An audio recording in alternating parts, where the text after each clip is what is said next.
Okay, so this is the Southern Air Temple episode. This is the third of the overall series.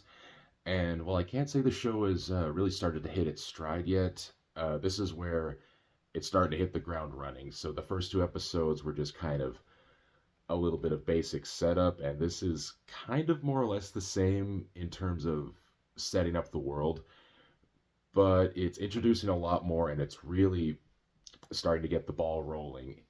I will admit this episode both gets a little better and a little lesser whenever I rewatch it. I will admit I was kind of surprised how much I was really taking in about it and how much I was not at the same time. So for starters, the animation's already getting a lot better. Just watching this episode, I guess I should give a plot synopsis first.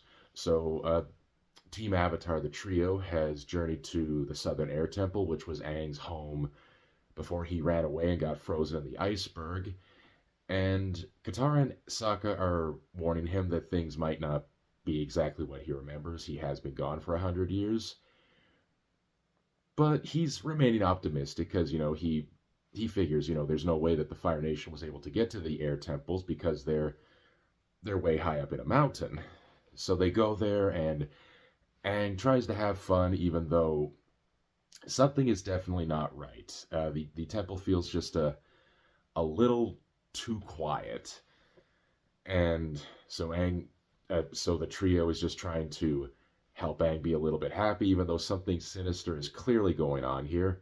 And meanwhile, there's a secondary plot where Zuko and his uncle Iroh have taken dock in a ship harbor in order to repair their ship damages from the last episode, and we're introduced to the principal villain of this season, being Commander Zhao, who is played by Jason Isaacs. Now, if you're a Harry Potter fan, you'll recognize Jason Isaacs best as Lucius Malfoy from the Harry Potter series, which is pretty cool. I didn't know that for years until someone brought it up, and on top of that, if I wasn't reading the guest star credits, I probably wouldn't have ever noticed, but I will admit, years later, Jason Isaacs is a really good actor. I really liked him I did like him in Harry Potter. I liked him in that 2003 Peter Pan movie that nobody else seemed to see. So, honestly, whenever Jason Isaacs shows up in something, I'm kind of all for it. I really hope I can meet that guy sometime once. But Zuko, anyway, is getting his ship repaired. He comes across Commander Zhao, and admittedly, through some really bad lying, Zhao finds out that the Avatar is in fact alive and is now making it his personal mission to hunt down the Avatar, as well as, in terms of strategy in the war, the Avatar is basically the biggest obstacle that the Fire Nation has in order to achieving total victory. So Zuko is basically trying to get himself out of this situation, and Aang is discovering that he is in fact the last Airbender. So there's a lot of really good things in this episode, and there's a lot of things that aren't bad, but I definitely noticed more this time around. So I mentioned in the last episode that Nickelodeon was not really a huge fan of this show, and we'll go into that more a little later, I suppose. But basically, Nickelodeon was not a huge fan of this show because unlike a lot of other shows at Nickelodeon, Avatar was not really one that they could just put into a time slot. It wasn't like Fairly Odd Parents or SpongeBob or Rugrats. I guess Fairly Odd Parents came out later. But unlike those shows, which were purely episodic, and they could just put in any time slot they wanted in order to kind of fit the ratings, Avatar is a very serialized show. Every episode flows into the next one, so they didn't really like how it was a show that had a very tight story, even 3 episodes in. And on top of that, it wasn't very commercially friendly. It was kind of hard to make toys or tie-in materials to this show, even though the show had a lot of toys and tie-in materials, even back then, before the show really got popular in recent years. Even back then, when it first came out, it did have a lot of tie-in merchandise. I had some of the action figures myself, although I had to get rid of them because, let's just say, I was in a bad spot for a while. Don't worry about it. But anyway, and I say this about the Nickelodeon because in this episode there were a lot of things I was kind of noticing the show was sort of fighting, not fighting against itself, but it almost felt like the show was kind of fighting against some of its restrictions. Like, I really noticed the soundtrack this time around. It sounds so the soundtrack to Avatar: The Last Airbender sounds really good. Honestly, if you can get the soundtrack somewhere, it's got a lot of great music. But some of the background tracks, particularly involving the Air Temple, almost sound stylistically cheap. The best way I can say is it's like if you find a really quirky independent movie, like a quirky independent Eastern martial arts movie. I know that's extremely niche. I'm very sorry. That's extremely niche, but it kind of sounds like that, where you can almost tell there's like four people in the recording booth just plucking instruments to kind of make something that sounds good because they can't afford a full fledged orchestra. And it does sound good, but it's not very polished. But in a weird way, that does kind of draw you in more. And I don't know if that was an intentional choice or if that was just something the show had to do in order to kind of keep its budget down. But it is kind of cool. I did sort of like the quirkiness of it. The animation got a lot better already. I don't know if they changed studios or they just had more of a budget. They were kind of hitting their stride better, but the animation already is starting to look really good. Like the backgrounds look a lot better. There's a lot bigger sense of scale for things. The Southern Air Temple looks really cool, which, by the way, I know it's early on, but if you ever look up the real life inspiration for some of the locations in Avatar: The Last Airbender, they are really cool. Like the real life inspirations are like awesome examples of architecture. I can't point to what they are now because I don't remember the names of them, but they're a lot of Buddhist and Taoist Shaolin temples. I hope I'm saying that right, but they look really cool. And so let's see.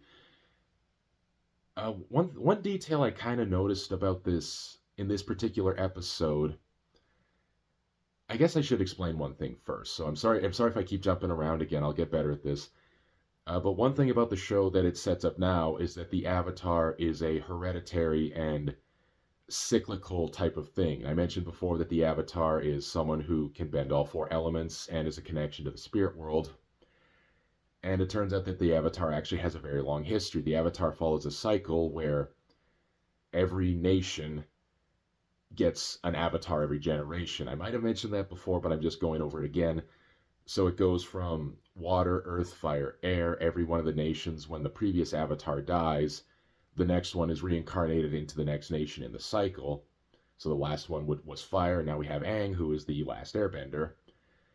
And I bring this up because there's a great scene in this episode where they go into the Air Temple Sanctuary, and there's a spiral. It's a massive room. It's a massive, massive room. Even for this show, you get a great sense of scale for this thing where it's got statues of all the previous avatars. And one detail I noticed, I don't know if it was intentional, but it also kind of ties into the sequel show Legend of Korra, where the spiral almost mysteriously seems to end. Like not outright end, but it's getting smaller and smaller, almost as though Aang was going to be one of the very last avatars. I don't know if that was an intentional choice or just something they kind of did mean to do, but I thought that's kind of a good touch, and especially where the show goes, it's a really kind of dark little bit of foreshadowing, but I really like it. I think that was a great touch.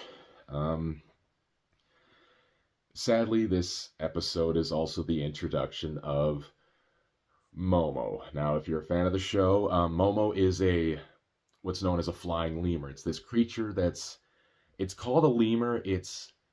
Imagine if a lemur looked like a Siamese cat with these gigantic ears, and it kind of has bat wings so it can fly, which I will admit is a cool design, but I don't particularly like Momo. I'm aware I'm very much in the minority on that, but I don't particularly like Momo. It's not that Momo is annoying or anything, but as if you've seen the show, you'll find out in later episodes Momo is completely pointless. Now, Momo as a story device helps to helps for like comic relief. But in terms of actually contributing thing, his main shtick is that he's kind of comically useless. But given how there's some episodes where it focuses hard on how his uselessness is actually a detriment to the team, it can get very tiring very fast. So I admit I'm not really a fan of this character, and whenever he's introduced, I'm kind of like, oh, great, yeah, I'm almost part of the team. Woo! I do not have a toy of Momo, though I probably will get one someday. I can't imagine they're too hard to find. Is there anything else to talk about this episode? Um, it is an important episode. Again, it establishes a lot of bigger core elements of this show. It is kind of showing how every episode more or less is going to tie into one another. It's not just even though the show is kind of told a little bit episodically, every episode does sort of tie into the next one. It does have a little bit of the exposition problem where it can at times come across as a little clunky with exposition. Like sometimes the conversation doesn't feel like it flows very naturally. I don't know if that's the acting or the writing, but sometimes the exposition doesn't feel like it flows as well as it should. But it's still a good episode. There was some stuff that was a little less than I thought, and some that was a little bit more. So yeah, a decent episode. The show's starting to kind of hit its stride, and it's only going to get better from here, honestly. That's about it for now, and thank you for, if you're watching, thank you for continuing me. I know a shirt's not very important, but I'm not going to just be wearing the whole shirt the whole time, don't worry. But with that said, that's it for now, and till next time, onwards and upwards, my friends.